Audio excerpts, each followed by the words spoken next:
కృష్ణా జిల్లా ఆకునూరు గ్రామం వద్ద హైవే సర్వీస్ రోడ్ల మధ్య నీరు నిలిచిపోయి ప్రజలు పడుతున్న ఇబ్బందులపై ఎమ్మెల్యే బోడే ప్రసాద్ తక్షణమే స్పందించారు. ఆ మార్గంలో ప్రయాణిస్తున్న ఆయన సమస్యను గమనించి వెంటనే తన కారును ఆపారు. స్వయంగా రంగంలోకి దిగి నీరు కిందకు వెళ్లేలా గాడి చేసి తక్షణ చర్యలు చేపట్టారు. ఈ సమస్యపై గతంలో పలుమార్లు సూచించిన నిర్లక్ష్యం వహించిన అధికారులపై ఎమ్మెల్యే తీవ్ర ఆగ్రహం వ్యక్తం చేశారు. ప్రజలకు ఇబ్బంది కలిగించే ఇటువంటి నిర్లక్ష్య వైఖరిని ఇకపై ఎంతమాత్రం సహించబోమని అధికారులను హెచ్చరించారు.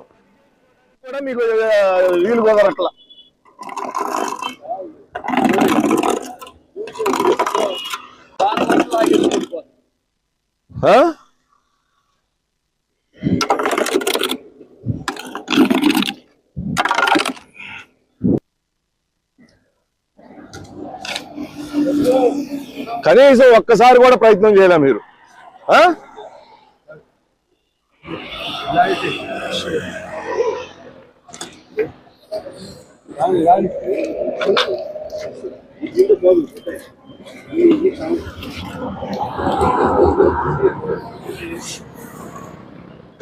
ఎన్నిసార్లు చెప్పండా నీకు? ఎన్నిసార్లు చెప్పాను?